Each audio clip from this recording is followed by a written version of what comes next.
नमस्कार आप सभी का। मैं कुलदीप श्रीवास्तव और आरजीयू के इस पोर्टल पे आप सभी का बहुत बहुत स्वागत है।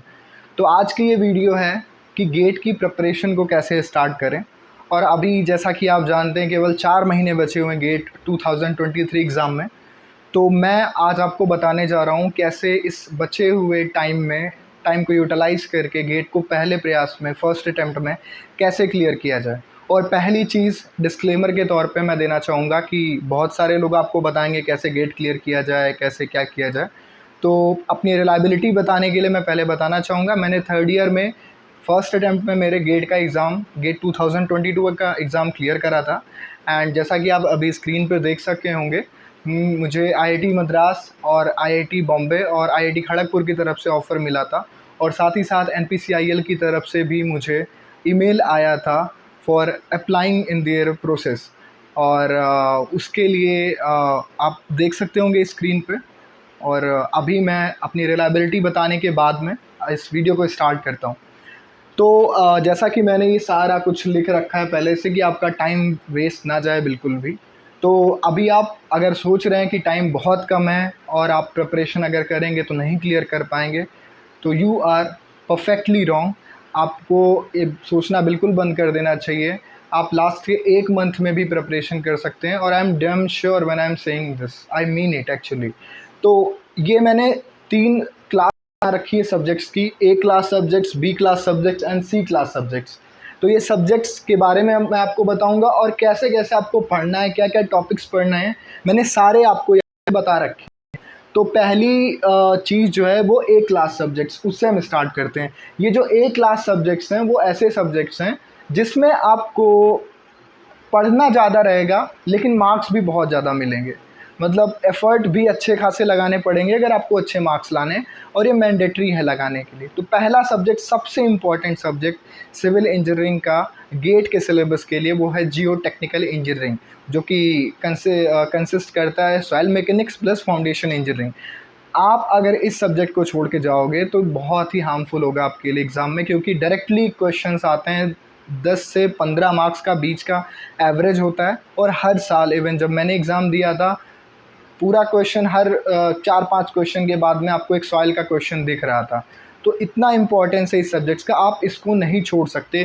क्योंकि जैसा मैंने यहाँ पे लिख रखा है, इसका वेटेज है 12 से 15 नंबर।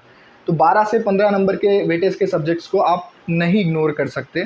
तो जियो टेक्निकल इंजीनियरिंग में भी आपको कुछ टॉपिक्स स्पेसिफिकली पढ़ने हैं, सारा कुछ नहीं पढ़ना है। फाउंडेशन इंजीनियरिंग में बात करूं तो आपको पाइल फाउंडेशन पढ़ना है, पाइल फाउंडेशन नहीं छोड़ना है। अगर आप शैलो फाउंडेशन नहीं पढ़ते हो तो एक बार को ठीक है, but pile foundation you don't have to ignore. और पाइल ग्रुप जो होता है, वो पाइल ग्रुप की एफिशिएंसी, उससे डायरेक्ट क्वेश्चन आते हैं, मतलब अल्टरनेट ईयर्स में क्वेश्चन आते रहते हैं। तो पाइल ग्रुप एफिशिएंसी जो है वो आपको पढ़नी ही पढ़नी है। और उसके बाद सॉइल मैकेनिक्स में properties of soil, index properties जो हो गई आपकी, water content, void ratio, porosity, ये सारी चीज़ें आपको पढ़नी है, ये बहुत ही इंपॉर्टेंट है। उसके बाद में आपका टॉपिक हो गया कॉम्पैक्शन एंड कंसोलिडेशन, ये आपको नहीं छोड़ना है। और उसके बाद में इफेक्टिव स्ट्रेस। आप इन जो मैंने टॉपिक्स बताए, इन टॉपिक्स को ज़रूर प्रिपेयर करो। अगर आपको लगता है कि मैं सॉइल मैकेनिक्स पूरा नहीं पढ़ सकता इस टाइम में, तो आप प्रॉपर्टीज़ ऑफ सॉइल पूरा का पूरा पढ़ना है आपको। उसके बाद में आपको इफ़ेक्टिव स्ट्रेस जो है वो अच्छे से पढ़ना है। डायरेक्ट क्वेश्चन आते हैं और बहुत ईजी होते हैं, लेकिन थोड़ा समझने में टाइम लगता है। और उसके बाद में आपको कॉम्पैक्शन और कंसोलिडेशन में ज़्यादा वेटेज किसको देना है? कंसोलिडेशन को। क्योंकि कंसोलिडेशन से क्वेश्चन जो बनते हैं वो एक स्टैंडर्ड क्वेश्चन होते हैं, अच्छे क्वेश्चन बनते हैं। Compaction you may ignore if you want, but आपको छोड़ना नहीं है कॉम्पैक्शन भी, इतने तो पढ़ने ही पढ़ने हैं आपको। और ये सारे सब्जेक्ट्स एक्चुअली वेटेज रखते हैं, इसलिए आपके लिए बहुत ज़्यादा इंपॉर्टेंट है। दूसरा सब्जेक्ट हो गया आपका एनवायरमेंटल इंजीनियरिंग। एनवायरमेंटल इंजीनियरिंग बहुत ही बड़ा सब्जेक्ट है, बहुत ही वास्ट है। और इसके साथ में इसमें आपको कुछ डाटा भी रिमेंबर करना पड़ेगा, बट क्या कर सकते हैं, वेटेज आपका 10 से 12 मार्क्स, इवन कभी कभी 13 मार्क्स का वेटेज हो जाता है। और क्वेश्चंस इनमें आप 80% क्वेश्चन आसानी से कर सकते हो अगर आपने कॉन्सेप्चुअली पढ़ा है चीज़ों को। और मैं एनवायरमेंटल इंजीनियरिंग में आपको बताता हूँ क्या क्या पढ़ना है। पहले आपको एनवायरमेंटल इंजीनियरिंग में आपका फर्स्ट टॉपिक हो गया, वो हो गया क्वालिटी पैरामीटर्स ऑफ वाटर।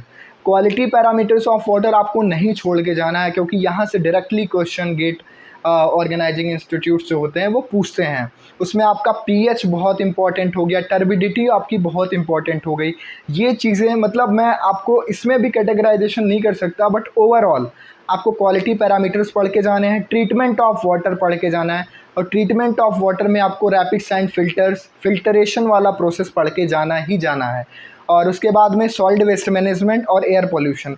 मैं आपको बोलूँगा, बहुत सारे आपसे बताएंगे कि ये टॉपिक नहीं पढ़ना है, बट मैं आपको बोलूँगा ये टॉपिक पढ़ना है, क्योंकि गेट 2022 में करीब 3 से 4 क्वेश्चन सॉलिड वेस्ट मैनेजमेंट से उठा के डाल दिए गए थे, और वो बहुत इजी थे, बहुत इजी थे अगर आपने बेसिक्स पढ़े हुए हैं तो। और एयर पोल्यूशन में आपको पढ़ना ही पढ़ना है, बहुत छोटा सा है चैप्टर, और उसको अगर आप पढ़ोगे तो there is probability that you will be scoring full marks in that. तो दूसरी चीज़ हो गई आपकी एनवायरमेंटल इंजीनियरिंग, और तीसरा हो गया हाईवे इंजीनियरिंग। मैं इसको रेट करूँगा बहुत आसान सब्जेक्ट्स की कैटेगरी में। इसमें पढ़ना तो बहुत सारा है, but marks I am damn sure about it कि आप अगर सही से पढ़ोगे तो आप 100% मार्क्स स्कोर कर सकते हो इसमें। तो और इसमें पढ़ना क्या है आपको, इसमें पढ़ना है जियोमेट्रिक डिज़ाइन। हाईवे इंजीनियरिंग में जियोमेट्रिक डिज़ाइन आपको पढ़ना है, geometric design of highway and traffic engineering. ये दोनों आप इग्नोर नहीं कर सकते। और जियोमेट्रिक डिज़ाइन से तो फिक्स है, एक क्वेश्चन आने ही आने वाला है। और क्वेश्चन कहाँ से आता है, साइड डिस्टेंस जो होती है वहाँ से क्वेश्चन उठा के बनता है। आप एसएसडी कैलकुलेट करने को पूछ लेते हैं आपसे, ओएसडी कैलकुलेट करने को पूछ लेते हैं, यहाँ से वे क्वेश्चंस फ्लिप करते हुए इन कॉन्सेप्ट्स को क्वेश्चन में डाल देते हैं। तो आपको जो जियोमेट्रिक डिज़ाइन ऑफ हाईवे है वो बिल्कुल नहीं छोड़ना है। ट्रैफिक इंजीनियरिंग में आपको वेबस्टर मेथड ज़रूर पढ़ के जाना है। Webster method is very important, यहाँ से डायरेक्ट क्वेश्चंस आते हैं। और अगर आपको टाइम है आपके पास में तो you can study payment material also. Payment material में बिटुमिन के बारे में थोड़ा बहुत पढ़ लो, क्योंकि मे बी थ्योरी आएगी तो वो बहुत टफ नहीं आएगी, that would be very easy, और आप क्वेश्चन देख के ही कर लोगे, तो आपके लिए बहुत आसान होने वाला है ये। तो मैं आपसे रिक्वेस्ट करता हूँ कि ये जो मैंने बताए हैं टॉपिक्स, उन टॉपिक्स को मत छोड़िए, उनको प्रिपेयर करिए। देखिए अगर क्लियर होता है या नहीं होता है, बट देखिए there is probability of something. Probability का मतलब ही यही होता है कि आप प्रिपरेशन कर रहे हो जब किसी कॉम्पिटिटिव एग्ज़ाम की, एनालिसिस बहुत इंपॉर्टेंट है। और मैं जो ये सारी चीज़ें बता रहा हूँ, मैंने खुद प्रिपेयर करा, खुद क्रैक किया इस एग्ज़ाम को, तो मैंने खुद पेपर को एनालाइज़ किया, पिछले साल के पेपर्स को, तो उसके बेसिस पे मैं आपको बता रहा हूँ कि क्या पढ़ना है और क्या छोड़ना है। और उसके बाद में अपना आ गया strength of material. Strength of material में आपको मैं कहूँगा कि अगर आपके पास बहुत कम टाइम है, या आप सोच रहे हो कि strength of material is not doable for me, क्योंकि क्वेश्चंस स्टैंडर्ड लेवल के आ जाते हैं उसमें, तो आप एसएफटी बीएमडी ज़रूर करके जाओ। Shear force diagram, bending moment diagram, वो बहुत ही ज़्यादा इंपॉर्टेंट है आपके लिए। अगर आप वो करके जाते हो तो I believe that you would be getting some marks, क्योंकि कॉन्सेप्ट्स वहीं से ओरिजिनेट होते हैं। तो आप इतना करके जाओ। स्ट्रेंथ ऑफ मटेरियल में आपको एफर्ट्स डालने पड़ेंगे, बट ये जो फर्स्ट 3 सब्जेक्ट्स हैं, मैं आपको बताता हूँ, लोग बोलते हैं कि गेट का एग्ज़ाम क्लियर नहीं कर सका मैं, नहीं कर सकी मैं। आपको मैं बताता हूँ डाटा, 1 लाख से 1.5 लाख ऑन एंड एवरेज बच्चे बैठते हैं लास्ट के 10 ईयर्स का डाटा अगर उठाया जाए गेट के सिविल इंजीनियरिंग पेपर में, और उसमें से क्वालिफाई कितने करते हैं, 15,000 से 17,000 लोग केवल। और कट ऑफ मार्क्स कितनी होती है, अराउंड 28 टू 30 मार्क्स। क्या बिलीव कर सकते हो, 28 टू 30 मार्क्स नहीं स्कोर कर पा रही more than 80% population who is preparing for GATE. तो अभी आप टेंशन ये छोड़ दो कि कौन प्रिपेयर कर रहा है, कौन प्रिपेयर नहीं कर रहा है। आप उन लिस्ट में हो सकते हो जहाँ पे आप डिज़ायर कर रहे हो अभी के लिए। तो आपको मैं स्टेटिस्टिकली बताता हूँ क्या चीज़ है। अगर मैं इसको एवरेज मान लूँ 15 नंबर का, but it should not be, but मैं मानता हूँ क्योंकि जियो टेक्निकल इंजीनियरिंग आईआईटी कानपुर का भी फेवरेट टॉपिक है। आप पुराने साल के पेपर उठा के देखो, 2005 में शायद आईआईटी कानपुर ने कंडक्ट कराया था, फिर 2013 में कराया था, तो उतने 2015 में शायद, 2015 में कराया था उन्होंने। तो 2015 का पेपर उठा के देखो, it was dominated by Jio technical engineering. तो 15 नंबर मैं बोलता हूँ, 15 नंबर इसके, मैं इसका 10 नंबर मान लेता हूँ और इसका 8 नंबर मान लेता हूँ। 15 और 18 33 मार्क्स और नीचे मैंने क्या लिखा हुआ है, बोनस क्लास के subjects engineering mathematics and aptitude. अरे आप इंजीनियर हो, इंजीनियरिंग मैथमेटिक्स तो आपने फर्स्ट सेमेस्टर में, सेकंड सेमेस्टर में बहुत पढ़ी होगी, और इंजीनियरिंग मैथमेटिक्स अगर आप छोड़ के जा रहे हो तो आपके लिए बहुत ही हार्मफुल होने वाला है ये, क्योंकि इंजीनियरिंग मैथमेटिक्स आई थिंक कि जो भी बंदे क्वालिफाई करते हैं वो उनमें से बहुत सारे अच्छे से पढ़ के जाते हैं इंजीनियरिंग मैथमेटिक्स। और एप्टीट्यूड तो छोड़ के ही नहीं जाना। एप्टीट्यूड का एक कोई प्लेलिस्ट वगैरह कहीं यूट्यूब से ही आप उठा सकते हो। तो आप एप्टीट्यूड और मैथ्स, तो मैं आपको डाटा बता रहा हूँ।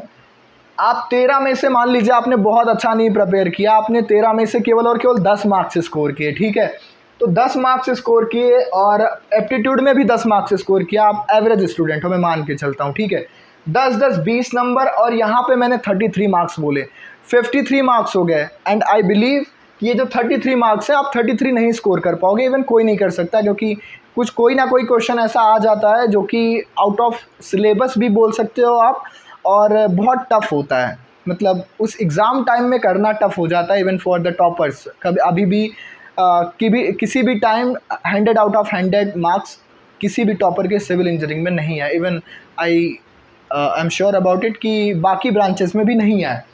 तो बोनस सब्जेक्ट्स जो मैंने बोले उसके आप 20 नंबर गिन लो, और 10 मार्क्स मैं बोल रहा हूँ ऑन एंड एवरेज 30 मार्क्स। मान लीजिए आपकी प्रिपरेशन और अच्छी नहीं है और आपने 25 मार्क्स ही 33 में लेके गए, क्योंकि ये तो पढ़ना ही पढ़ना है आपको। 25 और 20 मार्क्स, 45 मार्क्स आ गए आपके। 45 मार्क्स आने पे आपकी rank, I believe that you would be under 6000, under 5000। तो ये जो स्टैटिस्टिक्स है वो आपको फॉलो करनी है, आपको ये नहीं देखना है कितने बच्चे बैठ रहे हैं एग्ज़ाम में। तो ये सारे सब्जेक्ट्स आपको प्रिपेयर करने हैं। और उसके बाद जो दूसरी लिस्ट मैंने बनाई है बी क्लास सब्जेक्ट्स, ठीक है। अभी मैंने ये जो डाटा बताया आपको बहुत इजी लग रहा होगा, बट आपको पढ़ना पड़ेगा। इतना इजी होता तो बहुत सारे लोग क्लियर ही कर लेते, कितने सारे बच्चे बैठते हैं। बट अगर आप इसको थोरली फॉलो करते हो तो I believe it's not tough for you to crack the GATE examination, not at all.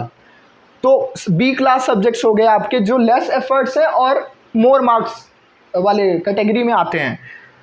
पहला हो गया आपका एयरपोर्ट इंजीनियरिंग। आपको केवल 2 से 3 पन्ने के नोट्स पढ़ने हैं, 2 से 3 पन्ने के notes. I am sure about it कि आप इतने तो रोज़ कॉलेज में पढ़ते होगे और असाइनमेंट्स में इतने लिख जाते होगे, ठीक है। तो एयरपोर्ट इंजीनियरिंग में बस इतना पढ़ना है कि टेम्परेचर का क्या इफेक्ट होता है, ग्रेडियंट का क्या इफेक्ट होता है, और एलिवेशन का क्या इफेक्ट होता है। डायरेक्ट 2 मार्क्स का क्वेश्चन आया हुआ था गेट 2022 में, और पिछले साल भी गेट 2018 में डायरेक्टली क्वेश्चन इन्होंने पूछा था, और बहुत इजी होता है एयरपोर्ट इंजीनियरिंग का क्वेश्चन। तो एयरपोर्ट इंजीनियरिंग आपको करके ही जाना है, it is my advice to you all. उसके बाद में इरिगेशन इंजीनियरिंग हो गया, हाइड्रोलॉजी हो गया, और बिल्डिंग मटेरियल। मैं आपको ये तीनों सब्जेक्ट्स की कैटेगरी बता रहा हूँ। इरिगेशन इंजीनियरिंग में आपको सबसे पहला जो वाटर रिक्वायरमेंट ऑफ क्रॉप है वो आपको करके जाना है। अगर आप वही करके जाते हो तो देयर इज़ 70 to 80% प्रोबेबिलिटी कि आप जो क्वेश्चन आएगा गेट के पेपर में वो आपको आता होगा, अगर आप वाटर रिक्वायरमेंट ऑफ क्रॉप करके जाते हो, ठीक है। उसके बाद हाइड्रोलॉजी हो गई अपनी। हाइड्रोलॉजी में क्या पढ़ना है आपको, देखो हाइड्रोलॉजी 4 से 6 नंबर का वेटेज दे देती है, और स्ट्रक्चर एनालिसिस भी 4 से 6 नंबर का वेटेज, इवन 3 to 6 का वेटेज भी दे देता है, 3 to 5 का वेटेज भी।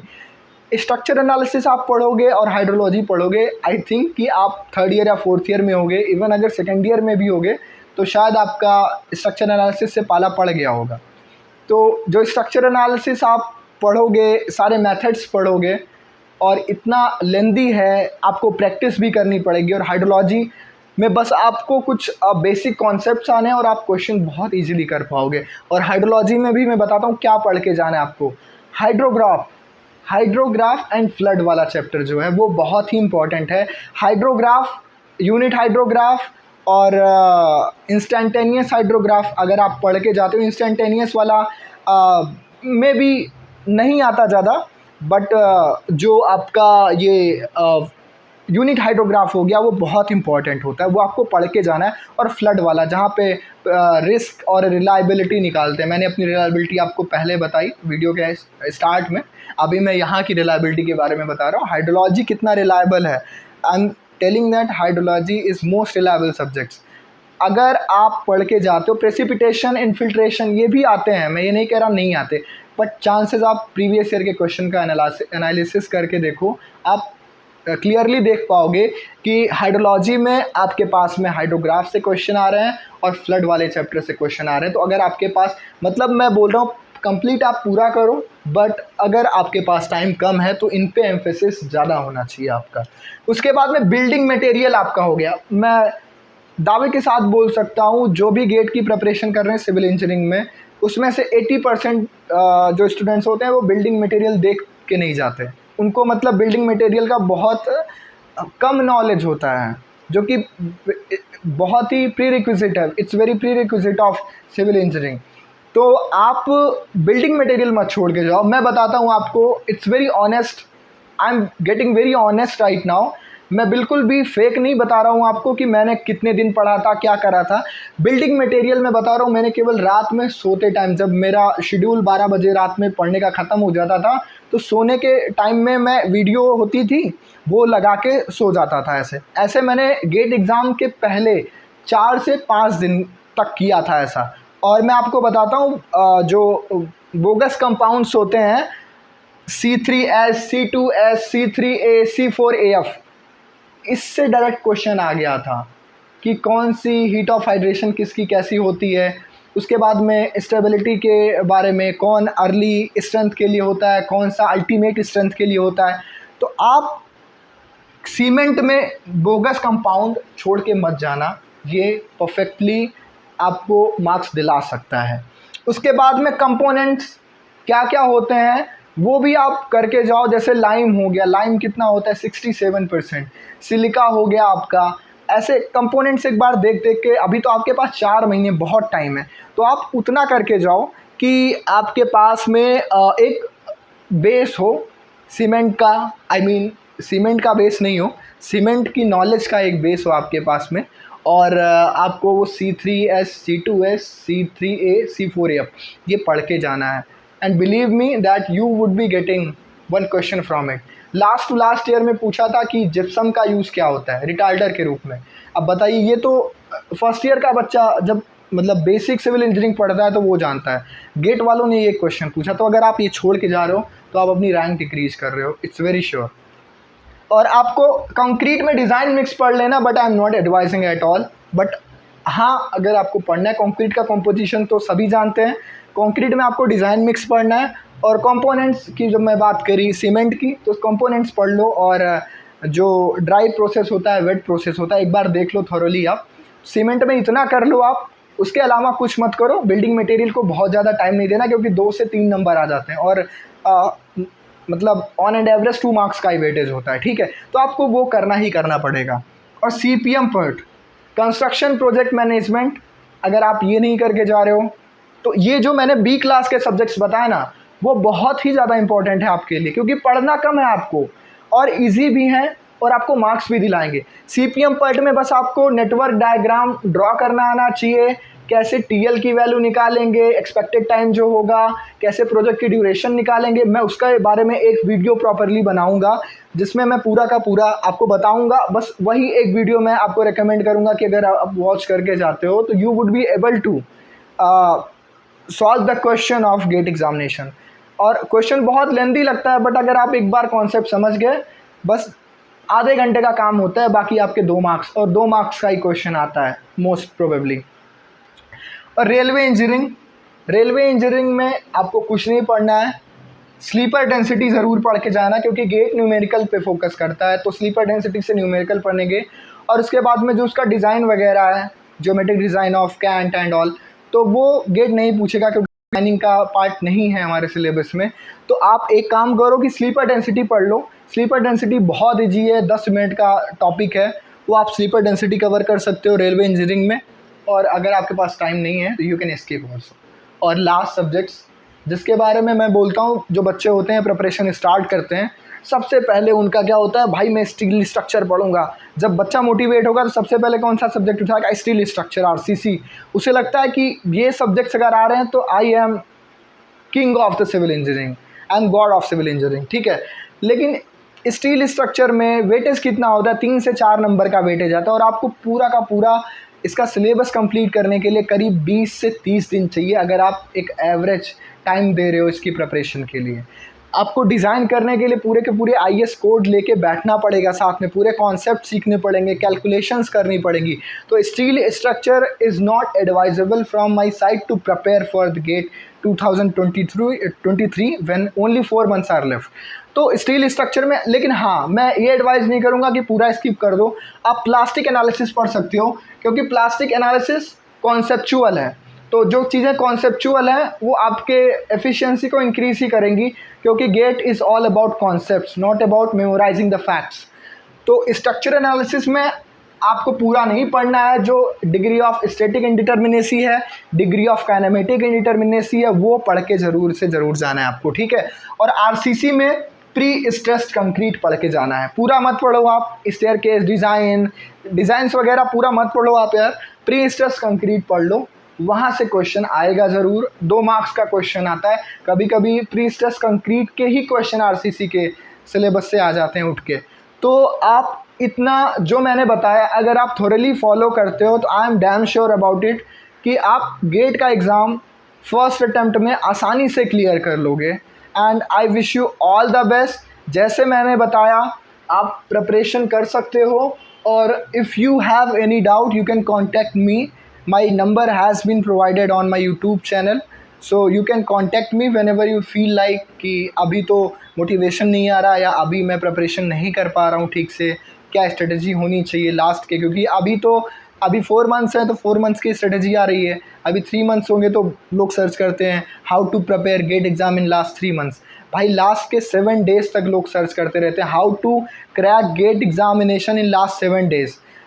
अभी आप देखो यूट्यूब खोल के 1 day का भी वीडियो पड़ा हुआ, how to crack GATE examination after studying only 24 hours। तो इंजीनियर हैं तो ऑब्वियसली ये तो इनहेरेंट हो गया एटीट्यूड में कि जब तक लास्ट टाइम ना आ जाए तब तक एकदम फोकस नहीं बनाना है। बट अगर आप बनाते हो फोकस तो 4 months में आप टॉप 100 की रैंक भी ले आ सकते हो, अगर आपने थोरली ये फोकस किया, पढ़ा एंड और 50 मार्क्स से ऊपर तो स्कोर कर सकते हो आसानी से। तो बहुत बहुत धन्यवाद आपका इस वीडियो को वॉच करने के लिए। Please like and subscribe this channel. Thank you so much.